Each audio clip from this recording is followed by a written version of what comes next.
attending the fourth session, and thank you so much for your perseverance and taking your time for learning how to make evidence-based decision, whether it's in the research or in clinical practice.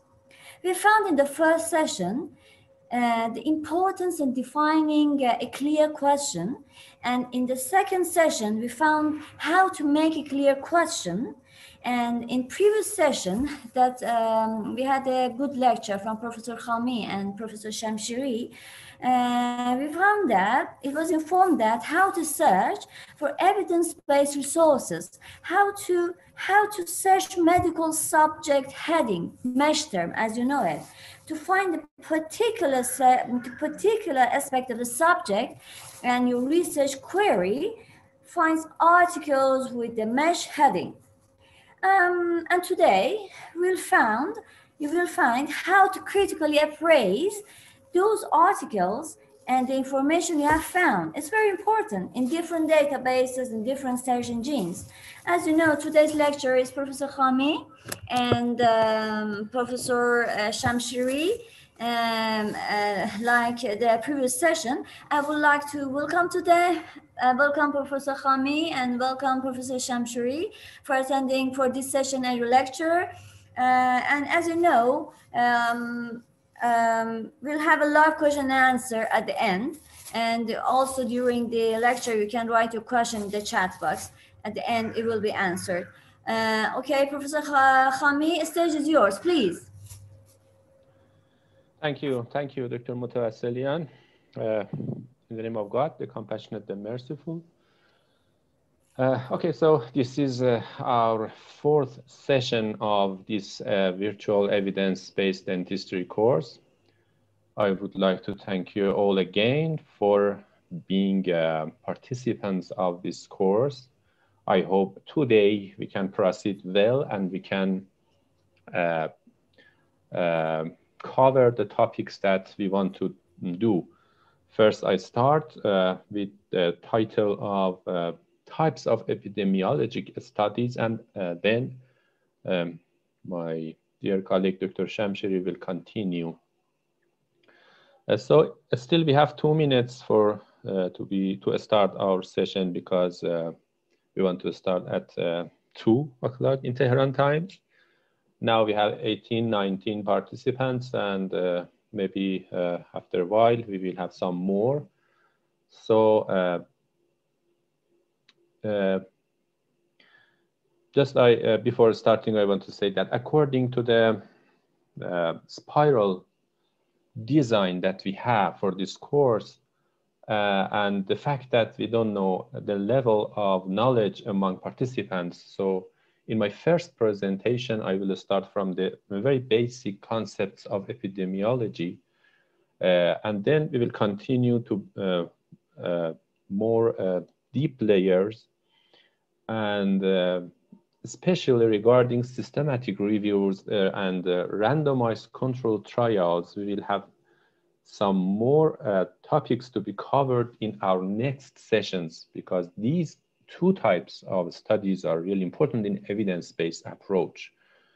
But in my first lecture, I will review briefly the other types of epidemiological studies, and then we'll continue with some points regarding critical appraisal of these types of studies, because the core of evidence-based dentistry approach is the ability to do critical appraisal. It requires to have a critical thinking approach. So it seems crucial for all who wants to practice evidence-based approach to have some insight to epidemiological studies and how to critically appraise these studies and articles. Okay, so I think now we can start.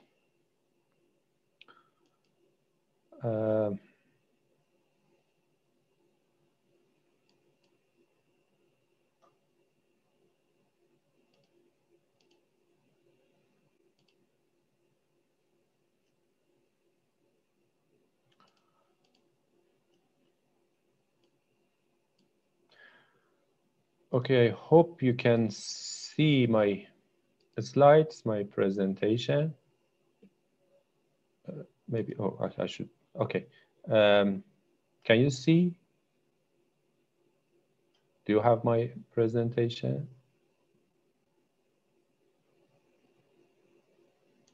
Just to be sure. Yes, doctor, we have your slide. Okay, thank you. So today we want to first start with the classification of epidemiological studies.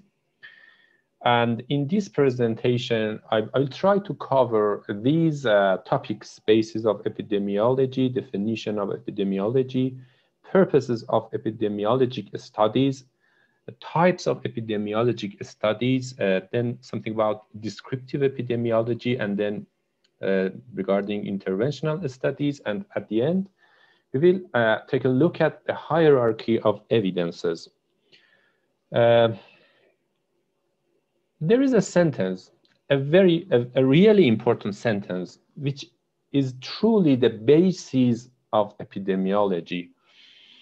And the sentence is this: occurrence of disease is not random.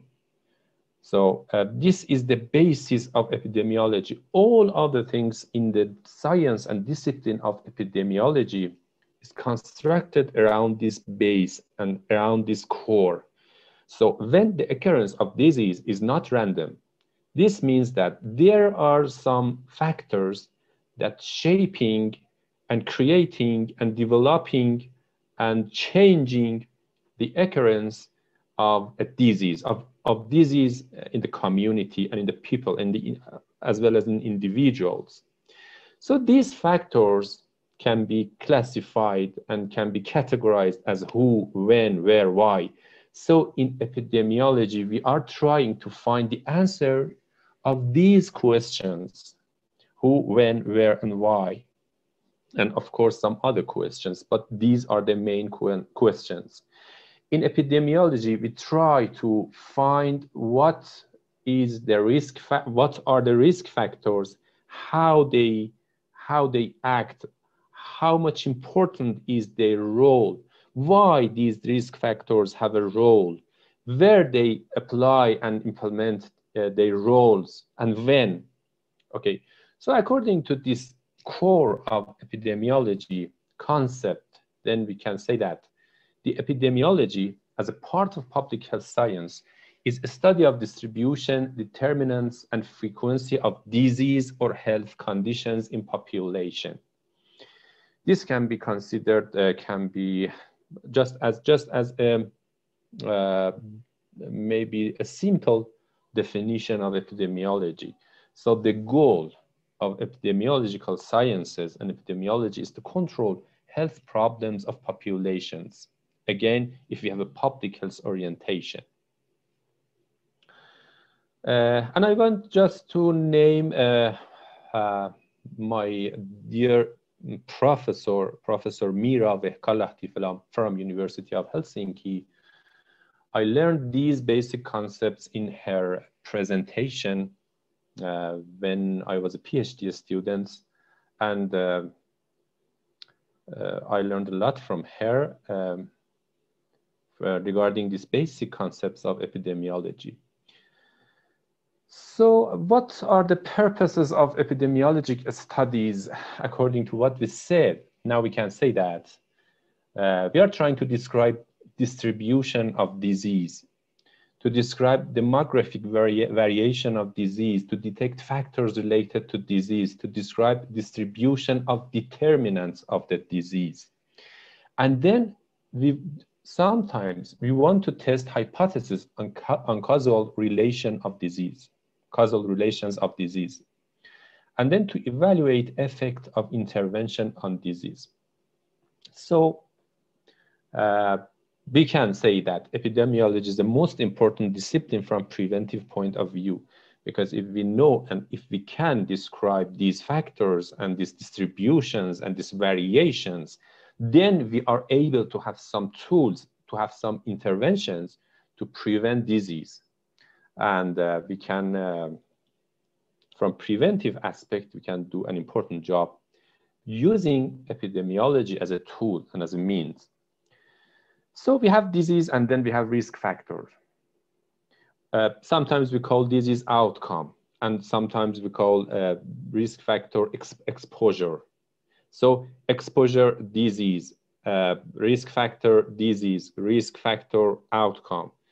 These all of the epidemiological sciences and analyses are around finding the relationships, associations, and sometimes causal relationship between these two, risk factor, disease, or exposure, outcome. We usually use exposure with outcome and risk factor with disease. And we know that we have now the web of causation for each disease. So the disease, most of the diseases are multifactorial. So there are many factors that affect incidence and prevalence of the disease. And we try to find how these different exposures or risk factors are related to each other at various levels.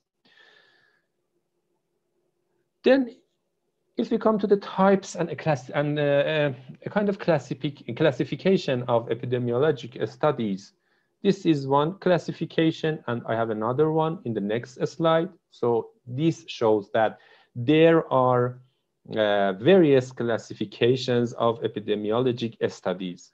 So this is, for example, one, and in the next slide, I have another one. So in this slide and in this classification, you can see that we can classify epidemiological studies into three main categories: descriptive, observational, and experimental studies. So in descriptive epidemiology, we are just trying to work on and focus on disease statistics. How much is prevalent in various age groups, in various in the two genders, for example, in various geographical locations. So we just describe. So the name is descriptive epidemiology. But in observational types of epidemiologic studies, you can see here we can three main categories again: cross-sectional studies, then retrospective studies, and then prospective studies. So I will explain about these three terms in the next slide because I personally prefer the next classification. Then in experimental studies, we can talk about clinical trials and community trials. We'll go to the next slide. As I told, I prefer this one because it's more comprehensive and more understandable in my mind. Here we have two main categories: descriptive and analytical studies. So, and in descriptive studies, we have three main types of correlational studies: case report and case series, and cross-sectional surveys.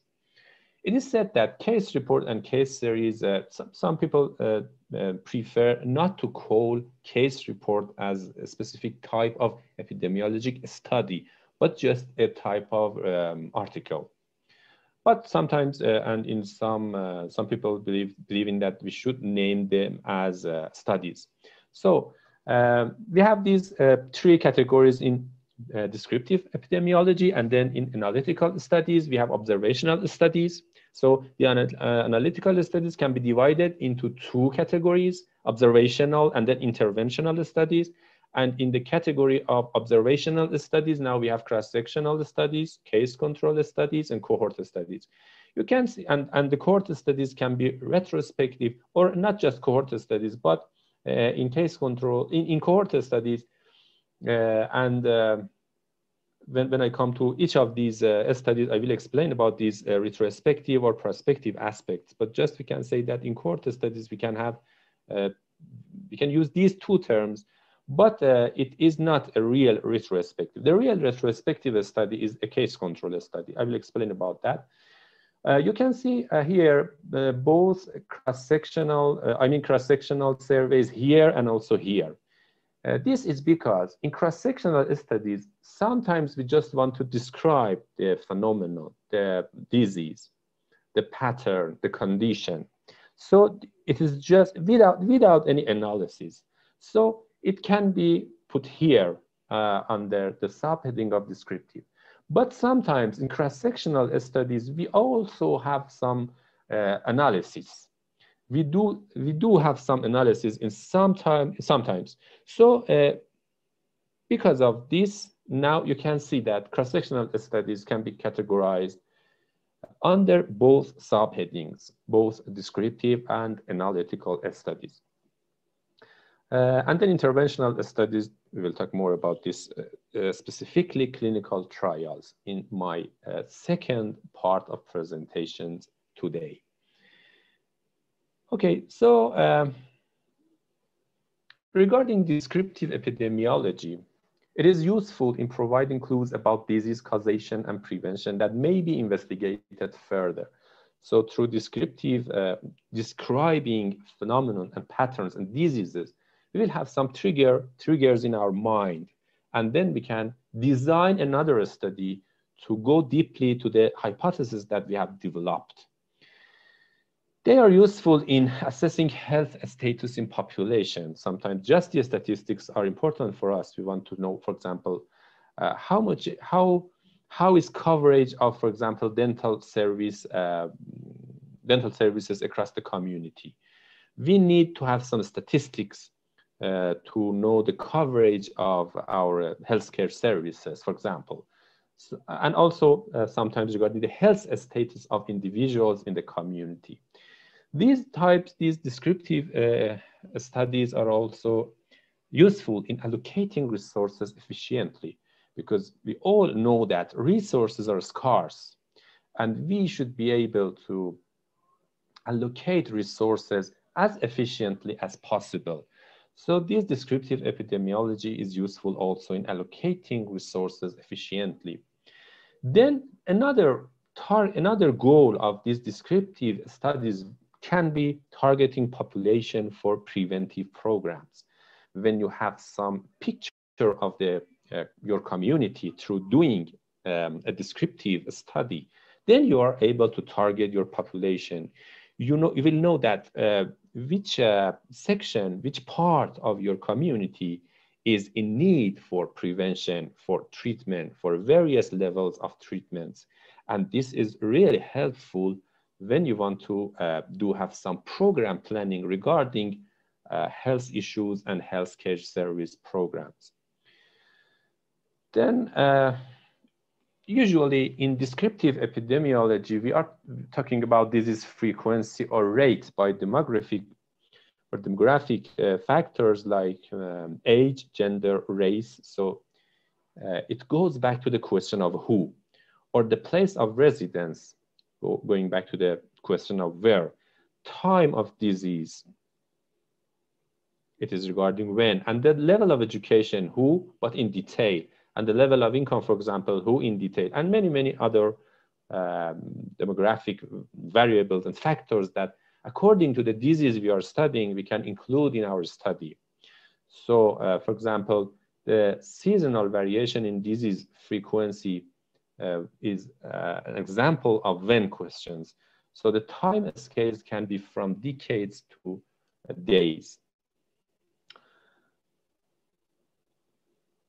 So the first type of these descriptive epidemiologic studies is correlational studies, or sometimes it is called ecological studies.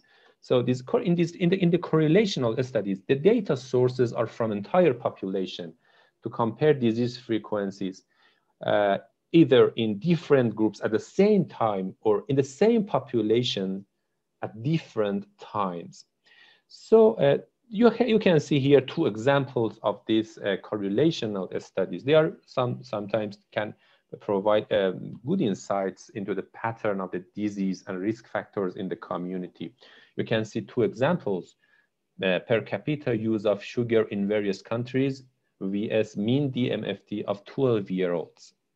So we just look at the whole data from the whole country, not to go in details and for example in each district or in each provinces, just the whole data from the country. and countries. The other example is, for example, dentist population ratio in various countries vs mean DMFT of 12-year-olds. And you can have some more examples, but just to show how these correlational studies are. And then regarding the case report and case series, a case report can arise suspicion of cause of disease. For example, you can also here again can see two examples: pulmonary embolism in a 40-year-old woman after 5 weeks of contraceptives in 1961. For example, it has been reported and has led to some specific kinds of disease and risk factors. And a more famous example is the second one: clustering and accumulation of cases is case series. And the famous example is 5 cases of young, previously healthy men with a rare type of pneumonia in 1980 and 1981. This led to the discovery of this HIV infection leading to AIDS. So you can see how they can be helpful in finding new diseases and finding new risk factors. Regarding the cross-sectional studies, there are 2 important points. Disease and exposure, as you know, are assessed at the same time. And valid association can be shown for those factors remaining the same over time, for example, gender, or for example, the age, which has a predictable trend. So the first point is very important. Disease and exposure are assessed at the same time. Because they are assessed at the same time, in many cases, we don't know which of them comes first, disease or exposure. Because of that, we cannot claim causal relationship from these studies. This is the important difference of these cross-sectional studies with cohort and mainly with cohort studies. I'll talk about that. And because of this, the level of validity in evidence-based approach is not very high. We will have a picture of evidence ladder at the end of this presentation, and you will see that what is the position of cross-sectional studies in the hierarchy of evidences. When we want to report these cross-sectional studies, I sometimes see in the articles that the terms causation is used, or the term effect is used, or the term affect is used. This is not true.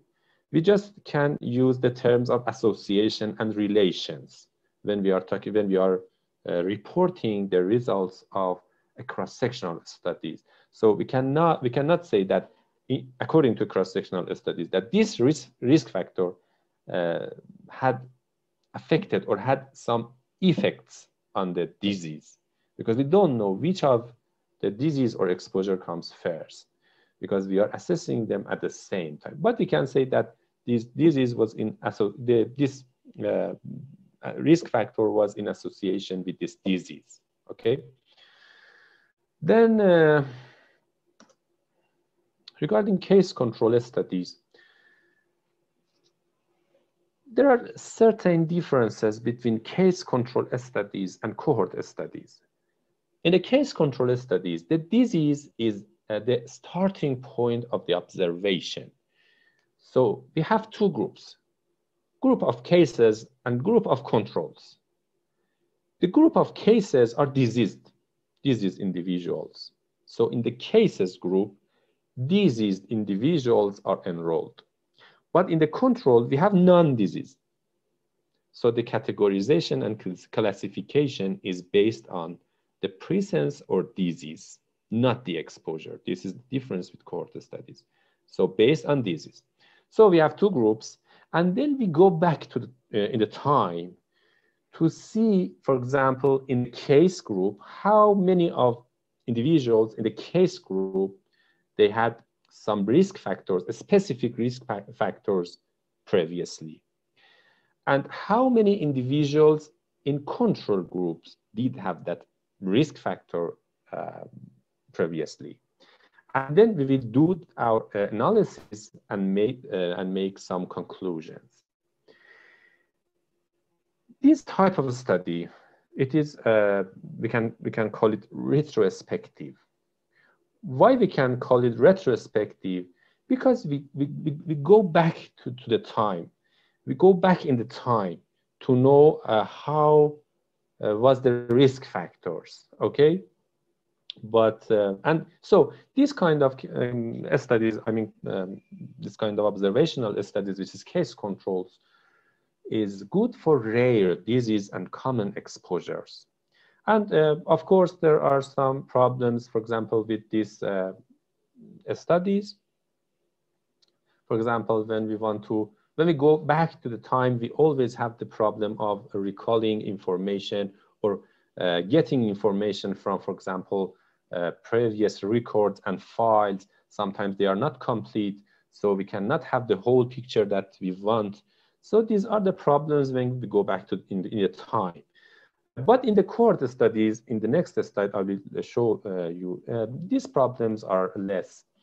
Then the multiple exposures possible. We can investigate multiple exposures in these types of studies. I mean, case control studies.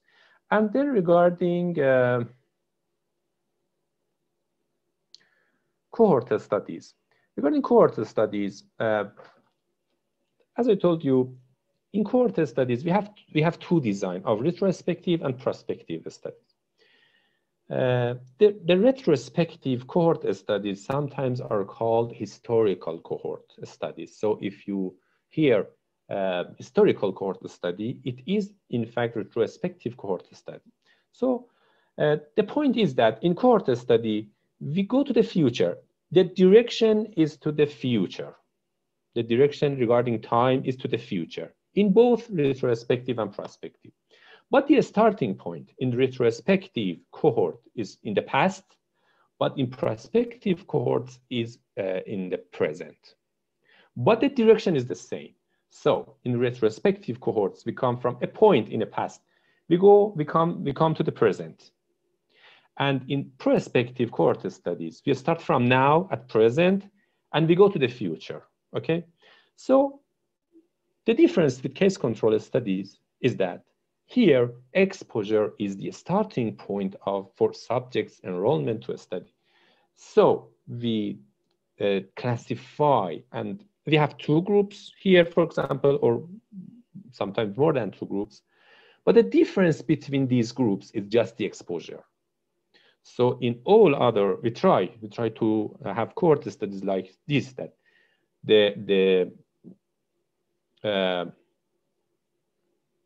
the groups are the same, but just they are differing in the exposure.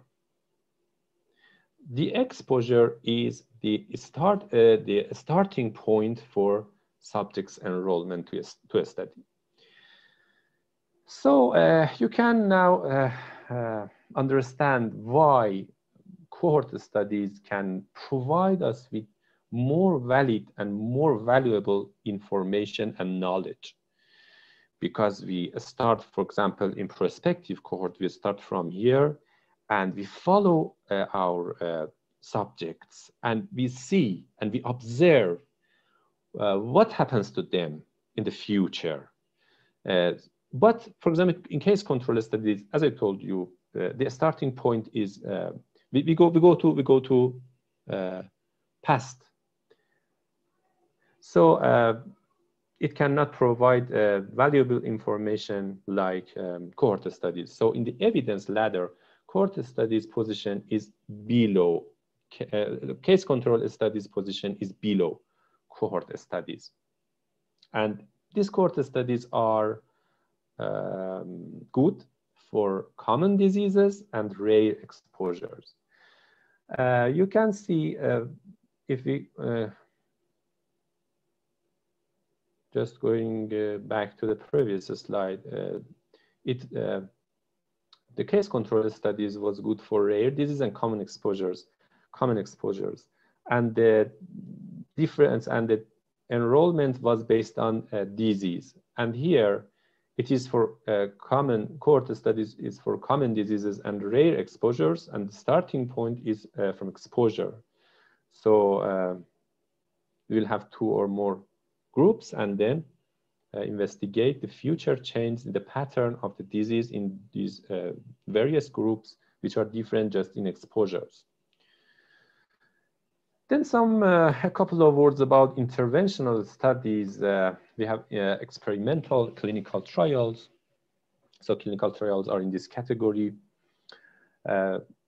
In all of the previous types of the studies, we didn't have any intervention. We just observe. We were just observer in cross-sectional, in case control studies, in cohort studies. We were just observers. But in interventional studies, as their name shows, we are doing some interventions. We are doing some experiments. So according to 2 factors and 2 points, we can divide interventional studies in 2 categories. These 2 are randomization and control group. So if we have randomization and if we have control group, then we have a complete interventional or experimental studies. But if we don't have randomization or we don't have control group, then the name of the study would be quasi-experimental. So according to randomization and control group, we can divide these types of studies to experimental or quasi-experimental. You have seen about before-after studies. They are here as quasi-experimental because in before-after studies, we don't have any control group. So the example, the classic example is that, for example, you have a group of patients and you just give some, for example, drugs, medications to them. And then you investigate how many of them will be cured. This is classical before-after studies, and you can understand that, for example, the number of patients who are cured, who get well, it might not be related to the drug that we have prescribed because we don't have any control group. And anything that endanger your randomization, again, put your study in the category of quasi-experimental studies. One of other features in the interventional studies is blinding. And when we have blinding, it means that, for example, the patients do not know if they are receiving the real the true, for example, medication or the placebo, so they are blind. If the individual who is giving this, for example, medications to them is also blind, and he or she doesn't know if this drug is the true one or is the placebo, then it is double blind. And if the person, an individual who is doing the analysis, does not know which group is the control and which group is the study group or intervention group, then it is triple blind. And you know that the results of these interventional studies are more reliable evidences. We can say that the science is the result of these kinds of studies, because all the factors in this interventional and in the most advanced type of these studies is randomized controlled trials. You have seen about these types of studies, randomized controlled trials. So you have both randomization and also the control group. These are randomized controlled trials. Science is the result of these types of studies.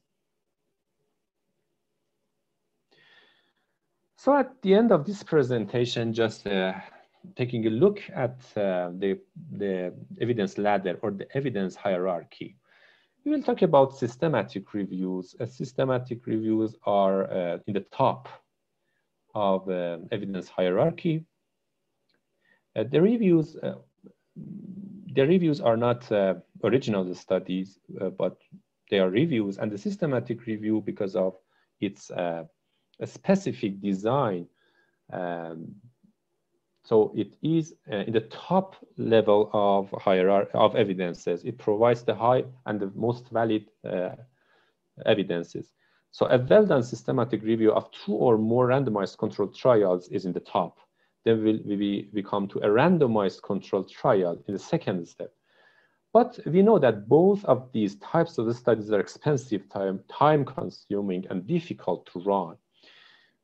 Then we come to the cohort studies. So you can see cohort studies are higher than case control studies.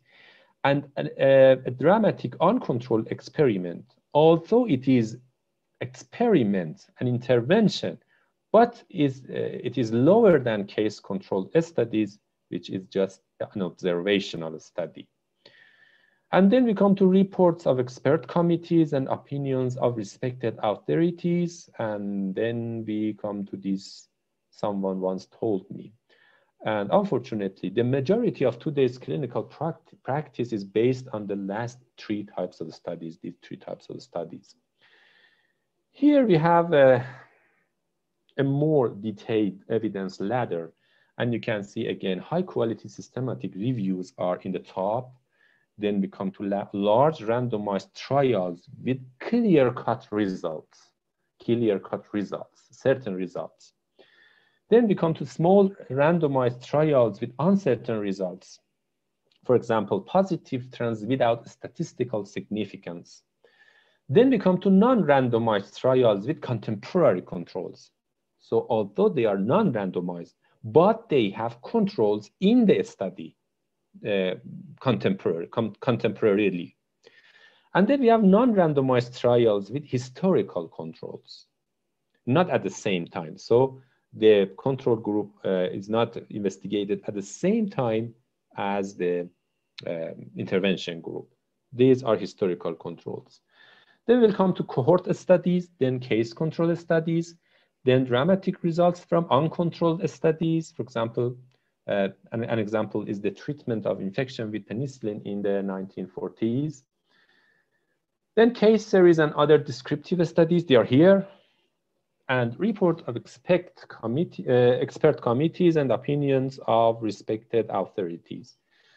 And the last level is, and the last and the least level here is based on clinical experience. The definition of evidence-based dentistry, if you remember, we told that clinical expertise is one of the 3 main dimensions. But when we are talking about the evidence ladder, clinical experience, value of evidence is in the last step.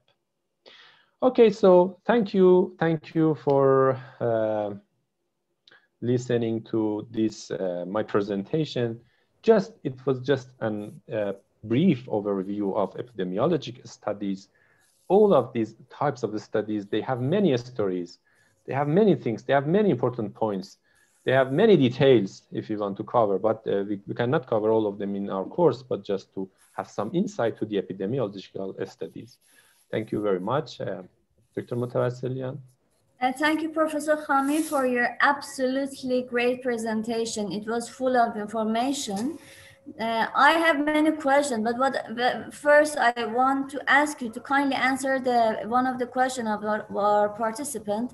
The question was that what is the difference in the cross-sectional study and cross-sectional survey? Would you kindly please explain about this question? Okay, I just give my answer, but maybe Dr. Shamshiri can complete if I'm wrong, or it can be my answer can be completed. When we are Okay. talking when we are talking about surveys, the descriptive aspects of the study seems to be dominant. But when we are talking about a study, maybe the analytical aspect of the study can be dominant, because in cross-sectional studies, as I told, we can do some analysis. This is the answer I can say, but maybe Dr. Shamshiri can complete that. Okay. And may I ask some of the questions that I have? Okay, thank you. Thank you. During your presentation, you informed that the prospective and retrospective studies, there is no intervention. Is it?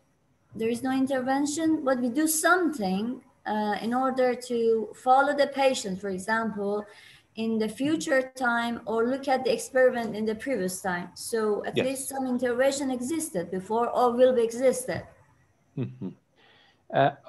Okay, these kinds of activities cannot be considered as intervention. When we are talking about intervention, we are talking about working on the risk factors, modifying, changing the risk factors. If we are changing or modifying or even creating risk factors, so this is intervention.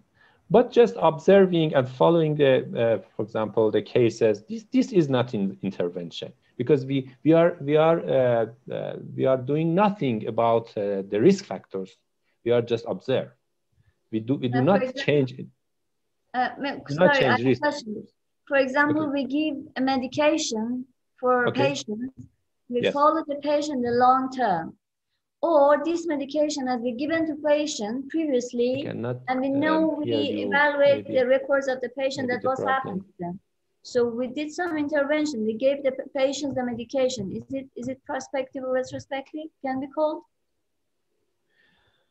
Do you have? Can you hear me? I think there is some problem. Yes, I can hear you clearly. Can you hear me, Professor Khami? Dr. Shamshiri asked Dr. Shamshiri to answer. Continue. Ask Dr. Shamshiri to continue.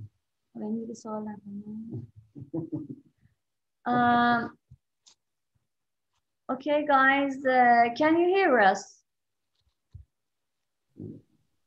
Can you hear the voice of me? Yes. Have your voice in the room. I think we lost Dr. Khami. Okay. So I will ask the question that I have from Professor Khami later at the end of the session, as I told in the introduction. So I will ask Professor Shamshiri to kindly come to stage, and we are waiting impatiently for the presentation of Professor Shamshiri. The stage is yours, please.